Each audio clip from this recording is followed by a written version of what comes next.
Hello, this is Dr. Victoria Skirbo speaking to you from the Seeds of Transformation Healing Center in Wareham, Massachusetts. I'd like to speak to you today about the numerology, astrology, and Kabbalah of the month of June 2017.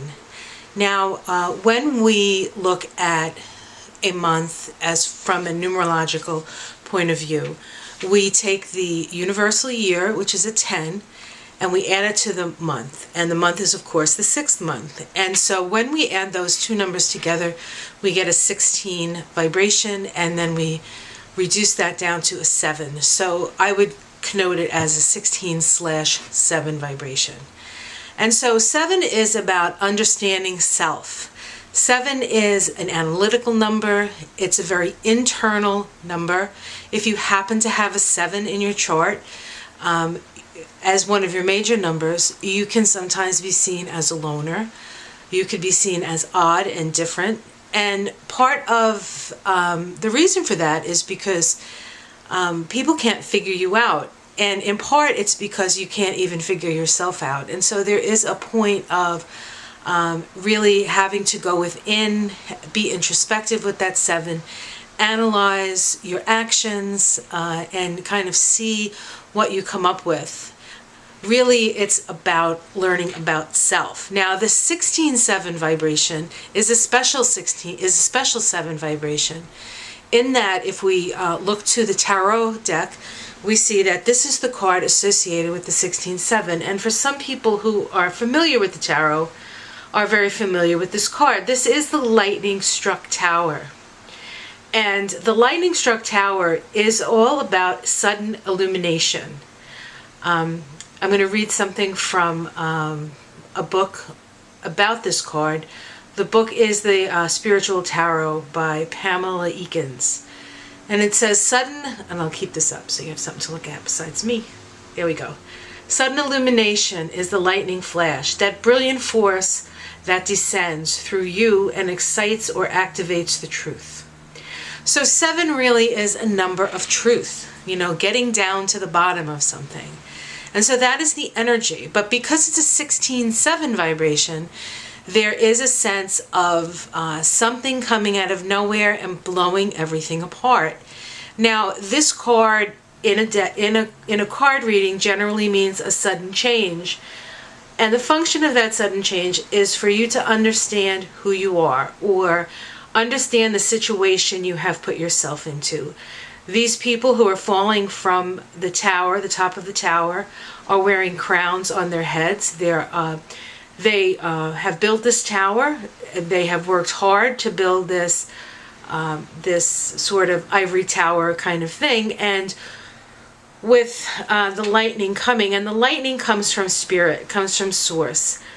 This is somebody who has perhaps built up a facade that does not reflect who they truly are. And so the universe comes along and summarily smashes it to pieces. Now, if you're this is also called the Awakener, this card. And so if you're completely sleeping and this card hits, you'll find yourself at the bottom of the pile in the rubble, and you won't know what's going on. If you have some awareness, okay, this is a time of the alarm clock going off, and now it's time to wake up and get moving, okay? But that being said, the place from where you get moving has to be from your true self. And who are we truly? We are truly spirit. So this is really a card about connecting with your higher self, okay, by breaking down the facades of ego. Now, if we look at the Tree of Life, which I have here, let me see if you can see that. Okay, I think so. The 16/7 vibration runs right between these two circles, right between these two sephiroths. Here we have Hod, which is connected to Mercury, and Netzach, which is connected to Venus. And this path, okay, between them is the path of the tower. And it is called the path of the active or exciting intelligence. Okay? So, if we were to overlay the chakra system, we would see that this particular path, along with these two Sephiroth, are located in the solar plexus. And the solar plexus is your personal will. Now, it's interesting that a card associated with divine will comes in as a power in the area of personal will. So if you are connected and allow divine will to move through you and use your personal will as a conduit for the type of change that needs to happen either in your life or in the world, then it works well for you. It's less of a painful situation. There's a certain amount of surrender that has to go on with this. Part of that surrender is understanding who you are, understanding that you're not just your personality, you're not just the facade that you've created as you walk on your earth walk to that you show to everybody, right? This is who I am, this is who I am, this is who I am. That is only part of you. You're a whole lot bigger than that, okay? And so this lightning flash opens you up to that awareness. Now, this particular path and this card is associated with the planet Mars. And if we look to see what Mars is doing in June, we'll see that Mars is actually starts the month in Gemini, but is only in Gemini for 3 days, okay? And then it moves into Cancer.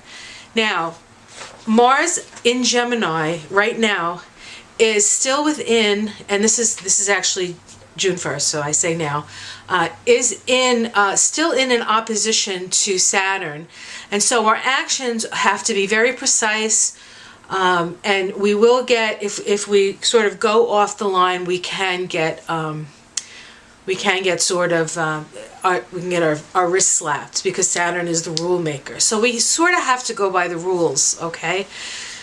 Once it moves into Cancer, then the energy of Mars goes from the communicative, somewhat scattered energy of Gemini into the more self-protective Cancer vibration. Cancer is the first water sign of the zodiac, so it's the first time we really come into contact with feelings. And when you have feelings in Cancer, which is kind of self-protective and very, very emotional, and you add Mars to the picture, things can get very emotional, very much out of hand very quickly. And so when you have Mars in Cancer, it's a difficult position for Mars because there's just so much feeling. Okay, one of the things that Mars in Cancer, if you have it in your chart, is it makes you an excellent house cleaner, actually, because you have all this energy and you want to use it and utilize it, and oftentimes you'll utilize it in your home because Cancer is about that. But this is kind of a patriotic energy, and so people are going to be particularly self-protective. People are going to be very emotionally connected to their actions, and so it'd be very easy to irritate people. People can, sort of just like explode, have these emotional explosions. So we have to bear in mind that everybody is feeling this sense of insecurity that we're having, and when you feel insecure, you want to hang on to something, and oftentimes the things that we hang on to are our beliefs, and that is almost one of the more scary things. People die for their beliefs oftentimes, and so we're all being tested. Remember, Saturn is in Sagittarius. Part of this energy at this time, there's also a grand fire trine in the sky between Saturn, Uranus, and the north node of the moon. And so there's a lot of fiery energy. So add all that fiery energy to the energy of Mars in Cancer, and we're going to have a rip-roaring June. Now, 16-7 is actually the soul vibration for the 45th president, Donald Trump. And so the vibration of June, which is also his birthday month, is actually the same as his soul vibration. And so it's his soul is vibrating with the energy of June. And so I feel as though there's going to be a shift in June. Things are going to become clearer, if that's possible. It's hard to imagine that right now. But whatever it is, for him, for the country, it's about an awakening. It's about really determining who are we really. And, you know, the president, for good or ill, depending on your point of view, is there as a figurehead for us to learn something about ourselves. And we've learned a lot, haven't we? So I don't want to get too political because people get nuts. So I think that's what I want to say about June. It really is a time of, it's actually a time of awakening, okay? And we will be awakened to something, but know that whatever it is that comes falling down, it needs to happen so that you can really connect to your core, who you are on the inside, and who you are is spirit. You are spirit having a human experience. And the more we wake up to our spirit self and everybody else's spirit self, and the fact that we're all connected, the better off we're going to do through this very, very tumultuous time. So I think I'm going to leave it there. Oh, one other thing, which I think is interesting. The one vibration, if I was going to use a phrase for the one, is the I am. And 6 is love. And 7 is the true self. So I am love. And that is my true self. Have a great month. If you enjoyed this video, press the like button. And as always, if you'd like to contact me, I can be reached at Vicki, Vicki, at theseedsoftransformation.com. It's been a pleasure. Have a great month.